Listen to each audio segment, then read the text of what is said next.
I'm excited. The day has arrived. It is release day around here. If you have no idea what I'm talking about, I will clue you in. Over the last about 4 weeks, I've been working on a new single, a Christmas song, Joy to the World, that I recorded here in my home studio, and I've been documenting the whole process here on the channel. In the description, you'll find all the links, including a playlist where you can find both the live streams and the YouTube videos where I take you through that process. Super, super fun.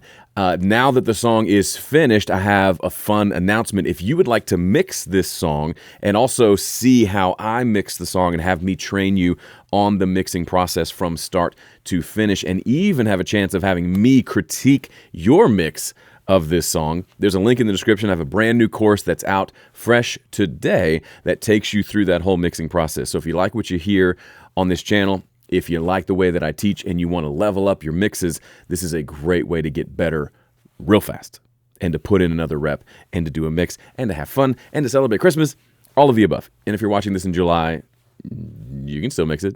Why not celebrate Christmas in July? So today what I want to do is talk about, at the end of the video, I will play you the final version of the song.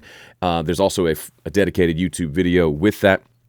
But before we do that, instead of just saying, hey, my song's out, please listen to it, which is, by the way, what a lot of musicians do. They'll make music and then they'll say, hey, everyone, listen to my music. And that's about all the content they put out. And then they sometimes wonder why people don't listen to their music. I think you could do a lot more than just making music as far as like trying to engage with your audience. That's a bit of a topic for another day. We'll talk about that a little bit today, actually. But what I want to do today to provide value for you, whether or not you even listen to the song, is to talk about how to finish more music. Because that's ultimately, if you're watching this channel, more than likely, unless you're my mom, hi mom, you are more than likely a musician, and one of your goals and dreams is to release music and to release more music. For me, I like to think of it as creating a body of work. I have a Dropbox folder that just says Joe Gilder Music, and it has folders for each release that I've done over the last 20 plus years.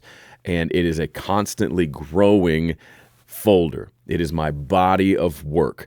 And I love it because I'm regularly, usually at least a couple times a year, if not at least once a year, putting something in there, something that I've made and I've released. There's something about releasing music that is good for the soul. For me, if I go for long stretches without releasing music, I find that I'm in a little more of a funk because I believe that I was created to create. I was made to make music. And so I want to lean into that. And maybe you can relate. You feel that deep yearning. You hear someone else's music and you can enjoy the music, but there's also like this tugging, this longing to make music of your own. And for me, I remember in college, I would go to listen to people play and I couldn't really enjoy the music because I wanted to create so much. And at the time I wasn't. I was in this process of like, I'm learning how to do everything. I'll make music eventually. It was not a happy season for me. I'm much happier when I'm making music. And fun fact, I'm improving because I'm making more music. So there are lots of reasons to make music. I don't think I have to convince you that making music is a good thing, but maybe you're feeling stuck. You're saying, man, I want to make music. I really do, but I get stuck along the way. The production gets me stuck, or maybe I can get it produced and recorded, but then I get stuck in the mix, which, by the way, the course that I mentioned earlier will help you out of that obstacle. But we're going to kind of address all of that today as a bit of a higher level view on how to release more music. And this is timely, especially if you're watching this in December when I release this, because the new year is coming. People like to kind of refresh, revamp, resolutions, all that stuff. This can help you as you're maybe thinking through, what do you want to do with your music over the next 12 months? Have you even asked yourself that question? The valid question. Because what happens is if you don't answer that question, it's not just gonna happen. We all know that to be true, but then another year can go by and we've kind of just tinkered and not like actually made music. So what I want to share today is 4 commitments, and there's actually a bonus 5th one as well, that will help you finish more music in the next 12 months than maybe you've ever done in your whole life, which would be super fun. So we're gonna use some visual aids today. Here's the first one. And they all start with a D, so if you're taking notes, this might be easy for you to remember. The first commitment is you have to decide. Now, that may seem, Joe, what are you talking about? You got to decide that you're going to release some music. I know that seems so incredibly obvious. And you may say, no, Joe, I decided to release music. If that were true, you would have released it. If you find yourself saying things like, yeah, I've been working on this song for insert a large number of days or months or years, then you haven't actually decided. What you haven't done is decided to finish. You've decided to maybe work on, to tinker, to play around with, but you haven't decided to finish music and to release music. Because finishing is real hard. It's difficult. It has been a challenge the last couple of days to get this song that I'm working on finished, if nothing else, just because now it's going to be out there and people will hear it and they might say mean things to me. I'm sure that will happen. It'll be fine. But the first thing you have to do is decide that you're going to finish music. So specifically, you got to decide what you're going to make. What is it? Is it a single?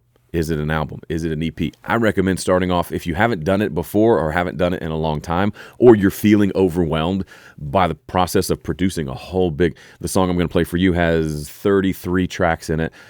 Maybe that feels overwhelming to you. I totally understand. What are you going to produce? Maybe you just want to produce something with a single track. It's you and a microphone and an instrument, and you just record that, and that's what you release. If so, that's super cool, might be an incredible release, and if nothing else, it gets you moving.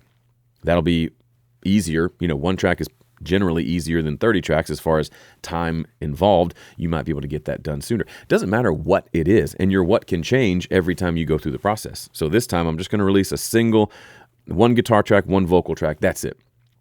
Then maybe next time I add a few more. Then maybe next time I go big with a full band. Doesn't matter what it is. It just matters that you've decided what you want it to be. Because if you don't decide, then you could say, well, I'm still figuring it out. Still figuring it out is code for I'm scared to actually decide. So first thing you're going to do is decide. Deal? Yes. Say it with me. Yes, I'm going to decide. Wonderful. The next thing you got to do, and you're not going to like this, but you probably knew this was coming. Deadline. You got to have a deadline. So you answered the question, what, in the first one when you decided. Now the very next question is when. What are you going to do? When's it going to be done? You might say, Joe, I can't possibly tell you that. But you can. You can. You may be bad at guessing, but working towards a deadline is 10 times better than saying, I'll get it done when I get it done. There's this law you've probably heard of before called Parkinson's law that says whatever time you give a task, that's how long it will take to do it. So if you say, I'm going to take a year to make this song, you'll take the whole year. If you say, I'm going to take a month, you'll take the month. You'll figure it out. And if you don't say anything, then guess what? You're basically saying, I'm going to do it sometime between now and when I die. And Lord knows we don't know when that's going to happen. But so what you're basically saying is it is not going to get done. So you're going to make a deadline. First of all, what do you want to make? That's going to help you because if you're making a simple production with just a guitar and a vocal, then the deadline's a bit easier to pick, right? It can be sooner in the future. If it's something big and ambitious, then the deadline might be farther out. Doesn't matter. Again, it doesn't matter. Maybe the deadline is a year from now. Even so, I think that might be too long. But whatever it is, having a deadline is better than not. So having a deadline first and then setting milestones to keep you on track towards that. If you saw one of the first videos in this series, again, link to the full playlist in the description, I talked about how you can't just wing it. You need a plan. And I showed you on a piece of paper my plan. The deadline was today, December 10th. And then there were milestones of, well, I got to get this done by this date. Pre-production's got to be done by this. I got to record my stuff by here so I can record the kids by here and then finish and mix and master. It becomes fairly simple. Here's the end date. Here's the start date. And then we kind of spread stuff out in between. And we can now see practically, okay, for that date to happen, then the mix has to be done by this date probably, and you work your way backwards from there. So the deadline, it has to be there. It just does. I don't like deadlines. They don't make me happy, but they work. And so I keep using them. Number 3, third commitment you need to make. Actually, no, not that one. I lied. We'll get to that one in a second. That's the bonus one. Number 3 is kind of a subset of deadline, is you need to devise a plan. So talking about the milestones that I mentioned, that's, okay, we have big picture. I want this big thing done. That's the first one. We decided we want this. This is what we want to make. 2, we want to make it by when. And then 3, okay, based on the when, here are the milestones. And then here are all the actual tasks that need to be done, right? It might be as simple as I got to figure out how to set up a headphone mix. I've got to buy that set of headphones I've been meaning to buy because I can't record right now. I need to set up all of my electric guitar gear so that I can plug in and record very easily. I need to change the strings on my, whatever it is. Don't make up stuff just to keep you busy and avoiding making the music, but you need to at least have some semblance of a plan of what you're going to do and when you're going to do it. So for me, if it was just me on this project, I would have a more loose plan of, I need to record over the next 2 weeks and get all the stuff recorded. So then I can do editing, tuning, and then mixing and mastering. But for me, I had to figure out the production. Then I had to write the parts for my kids to play on clarinet and French horn. Then I had to record them, which is its own thing, right? Because they go to school during the day. I can't have them recording during the day. Weekends get busy, so we had to find nights where they were free and home and not doing one of their activities so that we could record. And had to have some buffer there too, so in case the recording session went bad, either with me or with them, we have some time built in to recuperate and not be recording the final vocal the night before the song releases, so then I got to scramble to mix and master it. That's no fun. This is all part of the plan. Now, you can put an asterisk next to devise a plan, because step 4 is, this is something you're going to have to accept, and this may be hard for some people, is to deviate from the plan. The plan never goes the way you want it to go. Maybe a more organized, better person can nail it exactly like they planned it. I'm not that guy. The plan that I showed you in the video, I might still have the pages here somewhere. I don't, where it showed you I'm going to have this done by this week, this done by this week. I almost didn't get any of those done when I said I was going to get done. The week of Thanksgiving happened. We didn't do jack the week of Thanksgiving. I thought we were going to get a lot of music done. We took the week off and just relaxed. That was cool. I'm fine with that. But the plan was blown up, and I had to readjust the plan. I had to deviate from the plan and remove everything around to make it happen. And that's usually how it works. My wife told me this morning, you kind of work better under pressure anyway. So even though the deadline, we gave ourselves 4 or 5 weeks to do this song, the bulk of it happened in the last 10 days or less. That's the nature of the beast. But having a plan was helpful so that I knew when I needed to start pushing. Because even though the plan had gone off the rails a little bit, we were still on track towards the deadline, but I had to condense the plan like an accordion. It was going to take this long, but things got behind, so I had to squish everything together and get more stuff done in the final 2 weeks than I had originally planned. Totally fine, totally doable, especially because I wasn't stressed out about the fact that I deviated from the plan.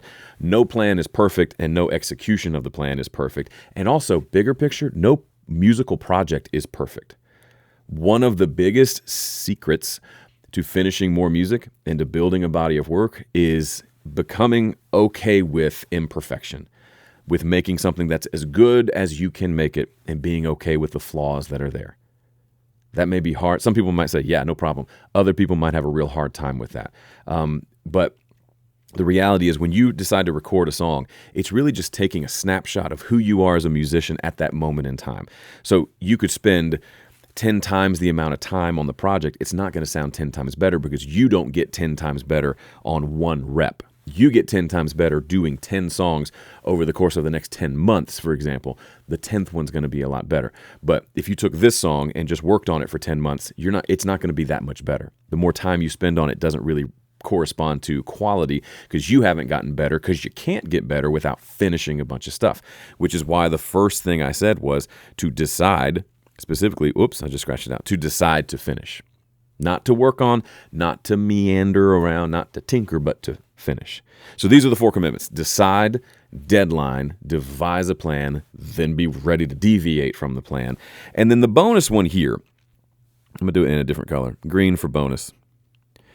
This one is absolutely optional, but it's been really powerful for me personally. And it might help you stay the course and stay excited about the project. And that is document the process. What do I mean? If you've been paying attention, if you followed me, and especially if you've done the notification bell that lets you know when I go live, I've been going on live streams a lot more in the last month. And almost exclusively for those, I've been working on this song that I'm working on. So you can literally watch me go from there is nothing yet, I haven't even picked the song yet, don't know the vibe, to blank session, how are we going to make this sound, to, okay, the song is finished, we've recorded the final vocal, and it's done, it's produced. That whole process, I documented just about every second of it here on YouTube. Now, does everybody watch that? No, I'll give you a little secret. It's not really for you, it's for me. When I sit down for 1 o'clock in the afternoon and I say, okay, next time I stand up from this chair, I want to have this thing fairly produced and I'm going to go live so I'm not distracted, guess what? I stay focused. I stay in the zone. There's this piece of like being live, or even just shooting a video, or even just documenting my progress once a week as I work on this project, that keeps me motivated, that keeps me in mind that there are people out there who are going to listen to this song or watch this video, and it helps with the motivation piece. I'm much more excited about this because it's kind of twofold now. Today I'm going to work on my song, yes, but I'm also going to go live while I'm working on it and invite people to join me for it. There were a couple of times where I'm working on a production and some ideas from people in the chat were really good, and so I took them and incorporated them into the song. There are several moments in this song that are straight inspiration from the chat. One is this cool accordion sound that I found to kind of fill out the pad section during the turnarounds.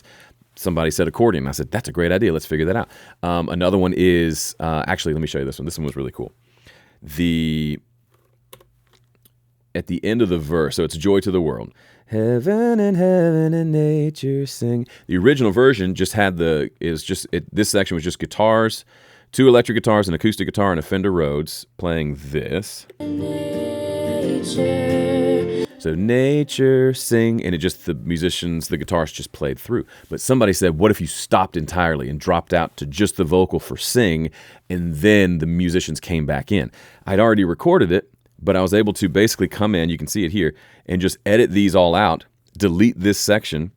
I added in a couple tracks of me going, literally recording myself making a sound, and now the only thing that happens after that is my daughter singing the word sing, which made for this fun little impactful moment. Here's what that sounds like. Heaven and nature sing. Right? That was a fun little moment, a little bar of silence, thanks to the live stream. Now, could I have come up with that on my own? Maybe. Probably wouldn't have. But that idea was cool. There's a couple other things, just some ideas for like melodies and stuff that I played as I was working through the material. It was just a really fun collaborative thing. Now, yours doesn't have to be collaborative, and yours doesn't have to be maybe as fancy as mine. I went live with this camera. You could hear everything. You could just have your phone and just go live on Instagram or YouTube. Just prop your phone up and just people along with you for the ride. It's not as much about creating amazing content as it is about just inviting people into your journey and holding yourself accountable to the journey as well. Now, you may say, Joe, that's way too much for me. I totally get it. But there's an added benefit. I mentioned this earlier. A lot of musicians, they spend so much time making music, and then they pop up onto social media and say, hey, everybody, I made music. Please listen to it. And that's not super effective, right? Imagine if I did that. You're following me on YouTube, not really for my music. You're following me because I create content that you find helpful, hopefully. And I occasionally also release music. But what if I only came on this channel and said, hey, I got a new song, listen. Would people listen? Some people might. But most people would say, what have you done for me lately? That's human nature. Nothing wrong with that. If all I did was post music and say, please, please listen, and if it's really, really great music that you can't help but listen and share, wonderful. But it's probably not. It's probably like good music, but you'll be more likely to listen to it because I've been a part of your life over the last 16 years making weekly content, or I went live multiple times over the last 4 weeks and you got to see this song come together. You probably now are thinking, I wonder how that turned out. A, because you legitimately want to hear how it sounds, but B, a little part of you wants to see if I blew it, right? Did he blow it? Did he mess it up in the mix or in the master? There's that little bit of like the rubbernecking we do when there's a car wreck. You don't want to look, but you kind of want to look. All of that comes into play because of this document piece, because I'm documenting the process, and I'm teaching along the way too. You don't have to teach if you don't want to, but you're showing more than just, hey, here's a final song. You're inviting people into the journey more. Now, will millions of people watch? Probably not. I just noticed there's something in my pocket. This is a program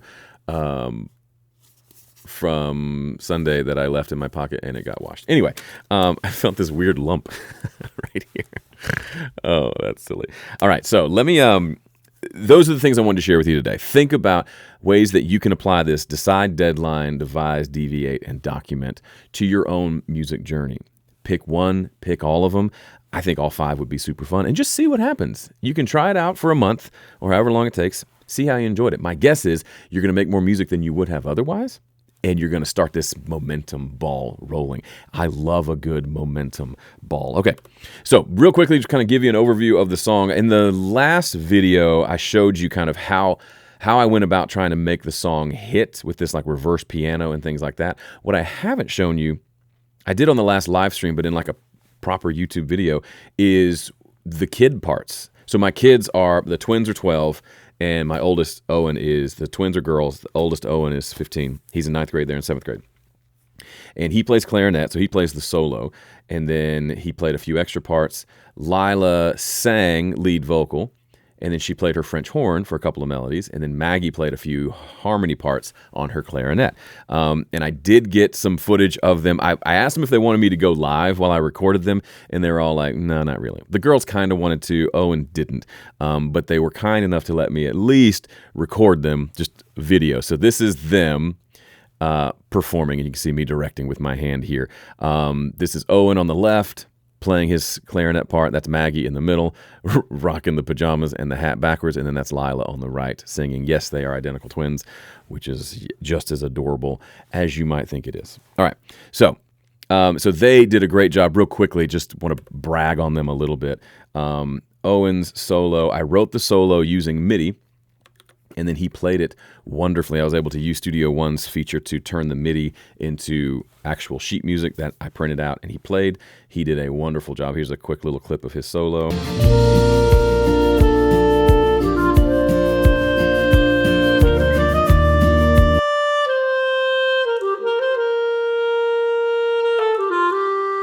Bro has lungs of steel. He came to the second half, and I said, hey, he played the whole thing, and I said, hey, play the second half up an octave, and actually blended those two together. That worked out kind of nice.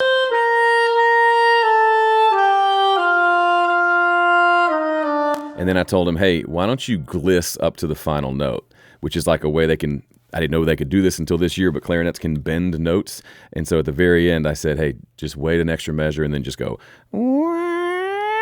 and he totally did, and it's super fun. Does it fit the song? I don't know, but it was fun, and we left it in.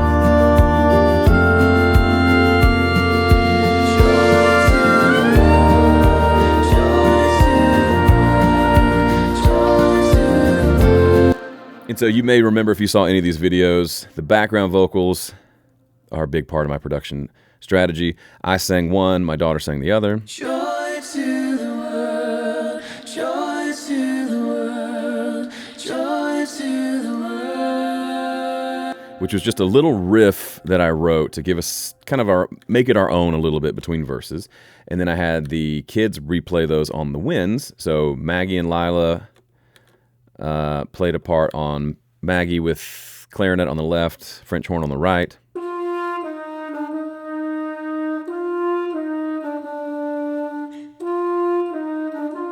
And then Lila on a second horn part playing a third harmony. They've told me that they think their parts are too quiet. They might be right, but it's too late now. And then Owen played the melody on the top.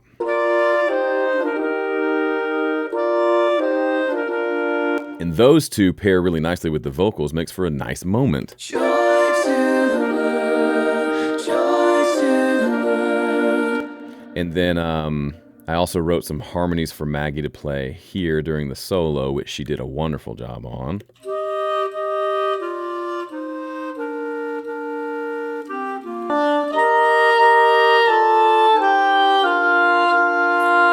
I get this. There's part of this like, oh, Joe's bragging on his kids. Yeah, but they can play instruments that I can't play, which makes me super happy. I played all the other instruments on this song, guitars and keys and sang and all that, but my kids playing instruments is cool. We got to the end of the recording session, and Maggie, who played clarinet, she didn't have any lead parts. I was like, are you happy with your parts? Is there anything you want to do? And she was like, you could tell she was hesitating. I was like, what is it? She goes, I kind of want, is there like a part where I can just play like just me by myself? And I said, absolutely. Her brother had played a little intro part here, deleted him because he gets a whole verse to himself. I said, play this. And she did, and it was lovely.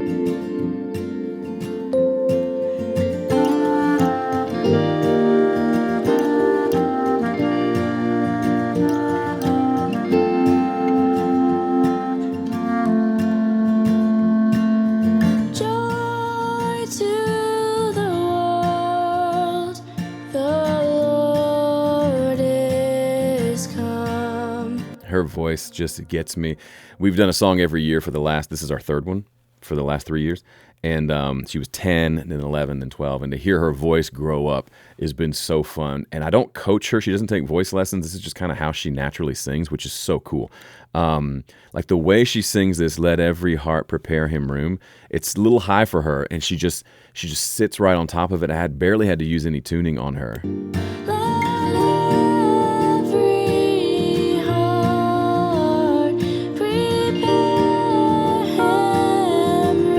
One of the things, if you're a singer, you know, like the vowel sound is everything. Like the type of, if you said prepare, that's hard to sing. Prepare him. Or if you said prepare, you make it more of an eh. She just kind of does that naturally. I didn't tell her to do that, and it was just beautiful. And even the way she sang, if you're familiar with the song Joy of the World, typically the way you sing is, and heaven and nature sing, and heaven and is that heaven and thing, which is kind of awkward.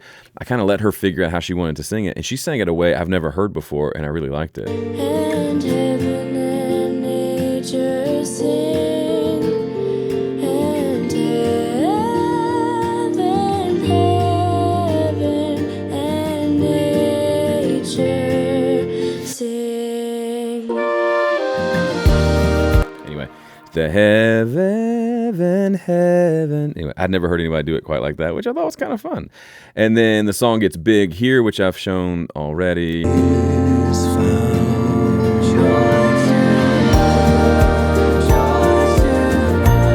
then it ends with just me and Lila and a guitar. Joy to the world, joy to the world, joy to the world. Now, the whole song is 5.5 minutes long. Is that too long? Probably. But I just love this vamp section where we just kind of vamp for a while, and then she and I vamp again. This outro section could maybe be half as long, but I kind of just liked it. And the song made me tear up a whole bunch. I could probably do a clip of just all the times on camera that I'm like, oh, and just like losing it a little bit. It's a sweet. I mean, the music is special to me from a faith standpoint, but getting to do it with my kids, and then just getting to the fact that, this is my final thing, and then I'll play the song for you. The fact that you and I live in a time where I can walk up some stairs to this room above my garage, turn on a little box called a computer, plug in some devices, and make music that's not just like okay, but like music that I would put up against anybody else's music in a big $1 million studio. The fact that that's possible, and you don't have to spend tens of thousands of dollars to make it happen. What a gift. And if you are currently not utilizing that gift for whatever reason, first of all, it's okay. It's so normal. It's so normal. It's easier to consume than it is to create. It's easier to sit back and watch other people do the thing we want to do than to do the thing we want to do. And I appreciate that you watch me do this thing, but I also hope that you're feeling a little inspired and have a little bit of a desire. I'm not coming at this from a judgmental standpoint. I'm not thinking you're terrible for not making music, but I'm trying to speak to the artist in you that is stirring, that is feeling this sense of, I was born to make music, and I don't want to live in hiding anymore. I want to break out and start taking steps towards that dream of building that body of work. And if you've been making music consistently for a long time, congratulations, way to go, keep going. Because that's what's so fun is wherever you are on your journey, it never ends. I'm constantly improving, constantly trying new things, constantly finding new ways to make music, and I haven't gotten sick of it yet, and I've been doing it a whole lot for a whole lot of years. So I invite you to join me on this creative journey and enjoy the process.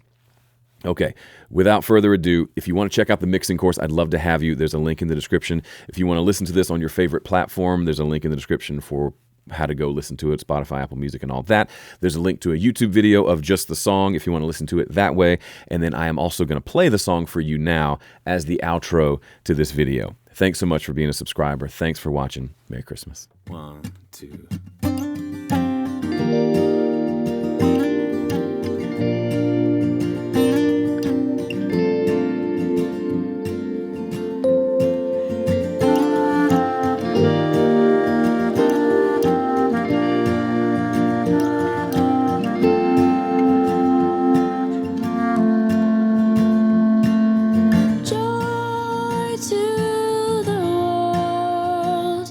The Lord is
sorrows grow, nor thorns infest the ground. He comes to make his blessings flow, far as the curse is found, far as the curse is found, far as the curse is found. Joy to the world,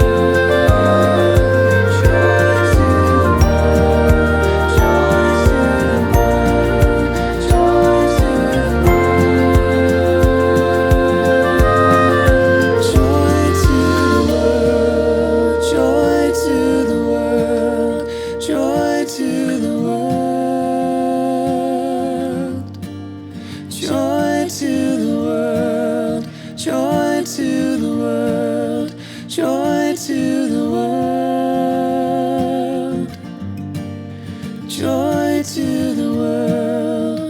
to the world, joy to the world, joy to the world, joy to the world, joy to the world, joy to the world.